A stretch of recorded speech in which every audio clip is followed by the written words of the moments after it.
दोस्तों जय हिंद जय भारत। आपका हमारे YouTube channel MK sir Lucknow में स्वागत है। आइए विज्ञान के क्वेश्चन आज नए 20 क्वेश्चन फिर से हम आपके लिए लाए हैं जिनको हम लोग सॉल्व करेंगे। चलिए तो पहला क्वेश्चन दोस्तों लेते हैं आज का। क्वेश्चन नंबर फर्स्ट, वसा को NaOH के साथ गर्म करने पर बनता है। वसा को जब सोडियम हाइड्रोक्साइड के साथ गर्म करते हैं तो बताइए दोस्तों क्या बनता है। पहला उत्तर है आपका तेल और सोडियम कार्बोनेट, या दूसरा साबुन और ग्लिसरॉल, तीसरा साबुन और तेल, या चौथा साबुन रही डिटर्जेंट और साबुन रही नहीं है दोस्तों, साबुन डिटर्जेंट और तेल, ये रही हटा दीजिए, ठीक है। हाँ ओके, तो बताइए दोस्तों कौन सा आंसर इसका सही हो जाएगा। तो मैं आपको इसका आंसर बताता हूँ दोस्तों, इसका उत्तर बी सही हो जाएगा।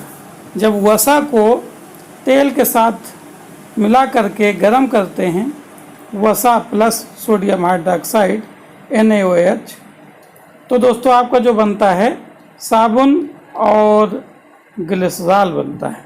ठीक है दोस्तों, ठीक है। चलिए रासायनिक क्रिया है, आपको मालूम होना चाहिए। क्वेश्चन नंबर 2, LPG के मुख्य घटक हैं।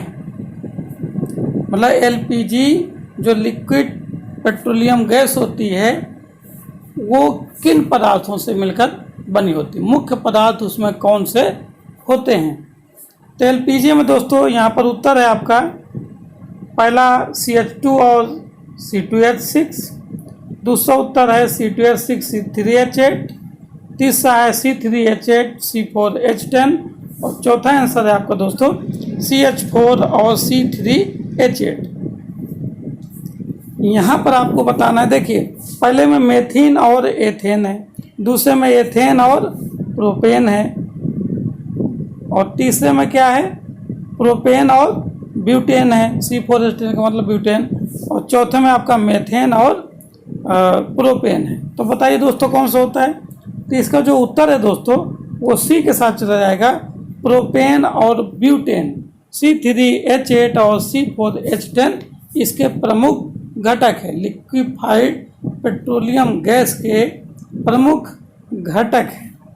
ठीक है, चलिए दोस्तों अगला क्वेश्चन करते हैं। क्वेश्चन नंबर 3, मेथिल आयोडाइड को ईथर विलयन में सोडियम धातु से क्रिया कराने पर बनता है। बताइए दोस्तों क्या बनता है। मेथिल आयोडाइड मतलब CH3I, इसमें जब सोडियम धातु मिलाते हैं ईथर की उपस्थिति में, ठीक है, तो क्या बनता है दोस्तों। तो दोस्तों यहाँ पर बनता है C2H6 यानी एथेन। इसका जो आंसर हो जाएगा दोस्तों वो बी के साथ चला जाएगा। ठीक है, आइए अगला क्वेश्चन करते हैं दोस्तों। क्वेश्चन नंबर 4, कीटो समूह। कीटो समूह जानते हैं CO, कौन सा होता है CO।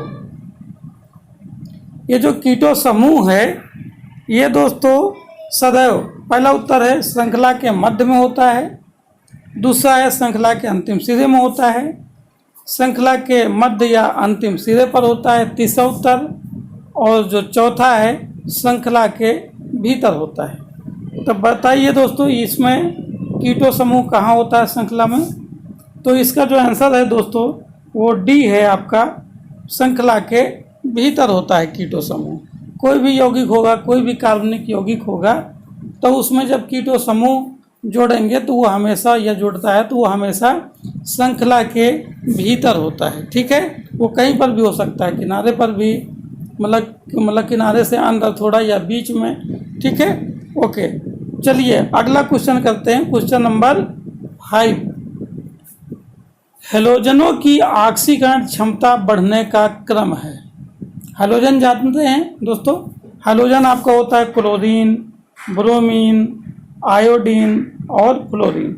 ये 4 तत्व हैं जो हैलोजन तत्व कहलाते हैं। ठीक है, अब इसमें क्या है, आपको ये बताना है कि ऑक्सीकरण क्षमता बढ़ने का क्रम कौन सा है। इसमें लिखा है फ्लोरीन से बड़ी है ऑक्सीकरण क्षमता क्लोरीन की, क्लोरीन से बड़ी है ब्रोमीन की, और ब्रोमीन से बड़ी है आयोडीन की। ए नंबर में उत्तर है। तो आपका इसी प्रकार 4 उत्तर दिए हैं, तो कौन सा उत्तर आपका सही होगा। तो अगर आपको पीरियाडिक टेबल पता है, ठीक है, तो आपको पता चल जाएगा। देखिए पहले वर्ग के जो तत्व होता है, अपचायक क्षमता किसे कहते हैं, इलेक्ट्रॉन त्यागने की क्षमता। तो पहले वर्ग के तत्व इलेक्ट्रॉन त्याग करके धनायन बनाते हैं, और जो ही ये दाहिने साइड बढ़ते हैं 18वें 17वें वर्ग की तरफ बाएं से दाएं, तो अपचायक क्षमता घटती है, मतलब ऑक्सीकरण क्षमता बढ़ती है। और जब ऊपर नीचे जाएंगे तो चूंकि बाएं से दाएं जाने पर ऑक्सीकरण क्षमता बढ़ती है, तो ऊपर से नीचे जाने पर घटेगी, ठीक है, ऑक्सीकरण क्षमता। तो यहाँ बढ़ने का क्रम क्या है, यानी जो नीचे तत्व होगा जब ऊपर की ओर बढ़ेगा तो ऑक्सीकरण क्षमता क्या होगी, बढ़ेगी। नीचे होता है फ्लोरीन, क्लोरीन, आयोडीन। तो आयोडीन इसमें कौन है, दूसरे में और तीसरे में है। अच्छा, फ्लोरीन, क्लोरीन, ब्रोमीन दूसरे नंबर पे आ जाएगा, फिर क्लोरीन, यानी यहाँ पर जो आंसर हो जाएगा दोस्तों वो बी नंबर आपका सही हो जाएगा, ठीक है। चलिए दोस्तों अगला क्वेश्चन करते हैं, क्वेश्चन नंबर 6। AgCl की NH4OH के आधिक्य से क्रिया कराने पर प्राप्त होता है। यानी सिल्वर क्लोराइड की जब हम क्रिया अमोनियम हाइड्रोक्साइड के आधिक्य से कराते हैं, मतलब ज़्यादा मिलाते हैं अमोनियम हाइड्रोक्साइड को सिल्वर क्लोराइड के विलयन में, तो कौन सा यौगिक प्राप्त होता है, क्या प्राप्त होता है। पहला उत्तर है दोस्तों सिल्वर डाइएमीन क्लोराइड, दूसरा है नाइट्रोजन क्लोराइड, तीसरा है अमोनियम क्लोराइड, चौथा है सिल्वर। तो बताइए दोस्तों कौन सा उत्तर हो जाएगा इसका। तो इसका उत्तर जो हो जाएगा ए के साथ चला जाएगा, सिल्वर डाइएमीन क्लोराइड इसका उत्तर हो जाएगा, जब हम सोडियम क्लोराइड के विलयन में अमोनियम हाइड्रोक्साइड की अधिकता को मिलाते हैं, ठीक है। चलिए दोस्तों अगला क्वेश्चन करते हैं, क्वेश्चन नंबर 7। अयस्क का भर्जन किया जाता है।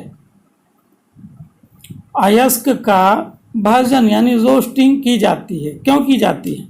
पहला उत्तर है दोस्तों अयस्क की नमी दूर करने के लिए, दूसरा है CO2 यानी कार्बन डाइऑक्साइड व नमी दूर करने के लिए, तीसरा है सल्फर या व आर्सेनिक दूर करने के लिए, और चौथा है अयस्क को द्रवित करने के लिए। बताइए दोस्तों इसका आंसर कौन सा सही होगा। तो दोस्तों जो इसका आंसर होगा, इसका मैं आपको बताता हूँ उत्तर, सल्फर व आर्सेनिक दूर करने के लिए अयस्क का भर्जन या रोस्टिंग की जाती है, ठीक है दोस्तों। चलिए अगला क्वेश्चन करते हैं, क्वेश्चन नंबर 8। चुंबकीय फ्लक्स का मात्रक है। चुंबकीय फ्लक्स को दोस्तों किससे व्यक्त करते हैं, फाई से। तो इसका जो मात्रक होता है दोस्तों वो वेबर होता है, आंसर आपका सी हो जाएगा। और जो वेबर पर मीटर स्क्वायर है चुंबकीय तीव्रता का मात्रक है। टेस्ला भी चुंबकीय तीव्रता का मात्रक है, ठीक है। चलिए दोस्तों अगला क्वेश्चन करते हैं, क्वेश्चन नंबर 9। किसी धारावाही परिनालिका को उसके मध्य से लटकाने पर वह रुकेगी।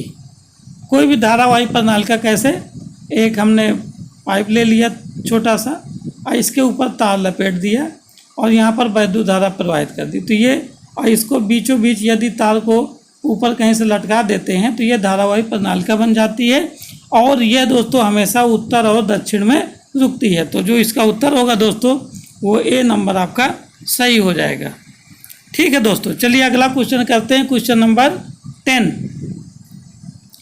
एक विद्युत बल्ब 250 वोल्ट और 100 वाट अंकित है। एक विद्युत बल्ब में, यहाँ में लिखा होना चाहिए कोई बात नहीं, एक विद्युत बल्ब में 250 वोल्ट और 100 वाट अंकित है। इसका मतलब उसका जो विभवांतर है वो है आपका 250 वोल्ट, क्वेश्चन है न्यूमेरिकल, और वाट लिखा है 100 वाट, इसका मतलब कि वैद्युत शक्ति है 100 वाट। अब आपको निकालना क्या है, तंतु का प्रतिरोध कितना होगा, आर की वैल्यू आपको निकालना है। तो यहाँ पर जो फार्मूला होता है बी और पी में, तो पी बराबर होता है दोस्तों, पी बराबर होता है बी इंटू आई, ठीक है। और बी को आप चेंज करेंगे तो बी बराबर हो जाता है आपका आई इंटू आर, ठीक है, लेकिन आपको यहाँ पर आई तो दिया नहीं, तो आई वाला लाइन लगाएंगे। P बराबर आपका है बी आई, ये होता है। तो बी आपको पता है, तो आई नहीं पता है, आई की वैल्यू लिखो। आई बराबर होता है दोस्तों बी अपान आर, ठीक है। तो आर पी की जगह पहुंच जाएगा, पी आर की जगह पहुंच जाएगा, तो बी स्क्वायर अपान पी हो जाएगा। तो बी की वैल्यू कितनी है 250, 250 गुणे 250 और बटे 100। तो 100 से ये दोनों जीरो कट जाएंगे, 25 25 हम कितना आ जाएगा 625।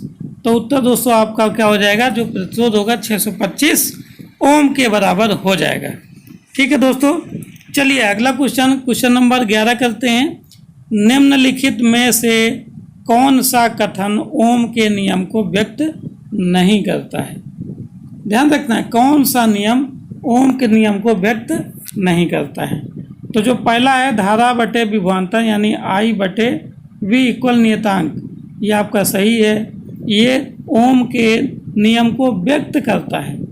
विभवांतर अपान धारा, ये भी ओम के नियम को व्यक्त करता है, इक्वल नियतांक। विभवांतर बटे धारा अभी बताया था, ये भी आपके ओम के नियम को, विभवांतर बटे धारा गुणे प्रतिरोध, ये गलत लिखा है। धारा बराबर, यहाँ पर कुछ गलत हो गया दोस्तों, यहाँ पर जो सी नंबर है, यहाँ पर जहाँ गुणा लगा है, यहाँ पर क्या होगा इक्वल लिखा होगा। क्या लिखा होगा दोस्तों, इक्वल। यहाँ पर गुणा लगा है लेकिन ये क्या होगा इक्वल है यहाँ पर, ठीक है, यहाँ पर इक्वल लगा है, इसको आप समझ लीजिएगा। तो विभवांतर बटे बी बराबर होता है आई इंटू आर, तो विभवांतर बटे धारा इक्वल प्रतिरोध, ये तो सही हो जाएगा फिर। हाँ, तो वो गुणा ही है, ठीक है दोस्तों, ये क्या है गुणा ही है, ये सही है इसमें जो लिखा हुआ है। ठीक, तो यहाँ पर जो ओम के नियम का व्यक्त नहीं करेगा वो धारा बराबर विभवांतर गुणे प्रतिरोध, ये क्योंकि बी बराबर होता है आई इंटू आर, यानी धारा गुणे प्रतिरोध होना चाहिए, लिखा है विभवांतर गुणे प्रतिरोध, तो यही आपका क्या है ओम के नियम का पालन नहीं करेगा। तो उत्तर क्या हो जाएगा दोस्तों, आपका उत्तर हो जाएगा डी। ठीक है दोस्तों, चलिए अगला क्वेश्चन, नया क्वेश्चन करते हैं, क्वेश्चन नंबर 12। इसमें पूछता है संयुक्त सूक्ष्मदर्शी द्वारा बना अंतिम प्रतिबिंब होगा। संयुक्त सूक्ष्मदर्शी जानते हैं ना, जिसके द्वारा बहुत छोटी वस्तु को बड़े आकार में देखा जाता है। तो अंतिम प्रतिबिंब जिसको हम देखते हैं वो कैसा बनता है? पहला उत्तर है दोस्तों बड़ा आभासी व उल्टा, दूसरा है छोटा आभासी व उल्टा, तीसरा है बड़ा वास्तविक या सीधा, और चौथा है छोटा वास्तविक व सीधा। स्वाभाविक दोस्तों छोटा तो होगा नहीं, बड़ा बनता है, तो या तो ए नंबर आपका होगा दोस्तों, या तो आपका सी नंबर होगा। ठीक है, तो बताइए कौन सा होता है? तो उत्तल लेंस के द्वारा हमेशा उल्टा प्रतिबिंब बनता है। ठीक है, तो यहाँ पर जो है आपका उत्तर ए के साथ चला जाएगा, बड़ा बनता है, आभासी बनता है और उल्टा बनता है। ये संयुक्त सूक्ष्मदर्शी द्वारा बने प्रतिबिंब का प्रॉपर्टी हो गई। ठीक है दोस्तों, चलिए अगला क्वेश्चन करते हैं, क्वेश्चन नंबर 13। स्वस्थ, स्वास्थ्य नहीं, ये स्वस्थ है लिखा है, ठीक है, कोई बात नहीं है, ये स्वास्थ्य नहीं है बल्कि स्वस्थ आंख के लिए दूर बिंदु होता है। तो निकट बिंदु कितना होता है दोस्तों 25 सेंटीमीटर मालूम है, दूर बिंदु क्या होता है अनंत, अर्थात डी आपका सही हो जाएगा। ठीक है दोस्तों, अगला क्वेश्चन करते हैं, क्वेश्चन नंबर 14। किसी वस्तु का वास्तविक तथा समान आकार का प्रतिबिंब प्राप्त करने के लिए वस्तु को उत्तल लेंस के सामने रखना होगा। रखाना लिखा है, कोई बात नहीं, रखना होगा। तो कौन सा उत्तर हो जाएगा दोस्तों, कहाँ पर रखेंगे तो वस्तु के बराबर ही प्रतिबिंब बनेगा और वास्तविक बनेगा। तो ये जो लेंस होता है दोस्तों उत्तल लेंस है आपका, और इसकी फोकस दूरी के दुगनी दूरी पर जब हम वस्तु को रखते हैं तो वो वास्तविक बनता है, उल्टा बनता है और वस्तु के बराबर बनता है। तो इसका जो उत्तर हो जाएगा दोस्तों फोकस दूरी की दुगनी दूरी पर, अर्थात बी आपका सही हो जाएगा। ठीक है, ओके दोस्तों, चलिए क्वेश्चन नंबर 15 करते हैं। उत्परिवर्तनवाद किसने दिया? पहला उत्तर है दोस्तों आपका लैमार्क ने, दूसरा डार्विन ने, तीसरा मेंडल ने, या चौथा डी व्रीज ने। ओके, तो कौन सा उत्तर है दोस्तों आपका यहाँ पर? यहाँ पर जो उत्तर है आपका उत्परिवर्तनवाद किसने दिया दोस्तों? इसका उत्तर है डी ब्रीज ने, ह्यूगो डी ब्रीज ने उत्परिवर्तनवाद दिया था। ठीक है, अगला क्वेश्चन करते हैं दोस्तों, क्वेश्चन नंबर 16। BCG का टीका किस रोग के उपाय के लिए प्रयोग किया जाता है? पहला उत्तर है दोस्तों हैजा, दूसरा कुकर खांसी, तीसरा टिटनेस, चौथा क्षय रोग। बताइए दोस्तों को किस बीमारी के लिए BCG का टीका लगाया जाता है? तो दोस्तों यहाँ पर जो उत्तर होगा आपका डी आपका सही हो जाएगा। टीबी अर्थात क्षय रोग के लिए BCG का टीका लगाया जाता है। क्वेश्चन नंबर 17 लेते हैं दोस्तों तो आनुवांशिकी के पिता कहे जाते हैं, कौन कहे जाते हैं? बताइए दोस्तों, डार्विन कहे जाते हैं या मेंडल कहे जाते हैं या कार्ल कॉरेंस कहे जाते हैं या ह्यूगो डी ब्रीज कहे जाते हैं? बताइए दोस्तों कौन सा उत्तर इसमें आपका सही होगा? तो यहाँ जो उत्तर है दोस्तों, उत्तर बी हो जाएगा, मेंडल। आनुवांशिकी के पिता मेंडल कहे जाते हैं। चलिए दोस्तों क्वेश्चन नंबर 18 लेते हैं। निम्न में अलग है, कौन सा अलग है? 4 उत्तर दिए, कॉफी, अफीम, हीरोइन, स्मोक। इन 4 में एक अलग है, 3 सेम होंगे। बताइए। तो देखिए दोस्तों यहाँ पर अफीम और हीरोइन और स्मोक तीनों क्या हैं? ड्रग्स हैं, नशीले पदार्थ हैं। बल्कि काफ़ी जो होती है वो घर में भी हम लोग सेवन करते हैं, नशीली नहीं होती है। ठीक है, तो यहाँ पर जो दोस्तों आपका उत्तर हो जाएगा ए आपका सही हो जाएगा। सिंपल क्वेश्चन था। चलिए दोस्तों नए क्वेश्चन की ओर बढ़ते हैं। सेकंड लास्ट क्वेश्चन होगा आज का, क्वेश्चन नंबर 19।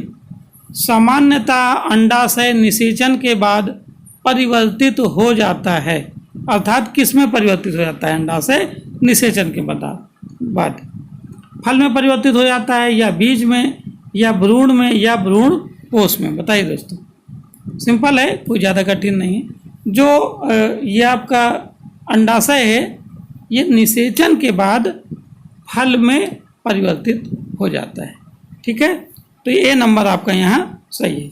चलिए दोस्तों आज का अंतिम क्वेश्चन करते हैं, अंतिम प्रश्न, क्वेश्चन नंबर 20।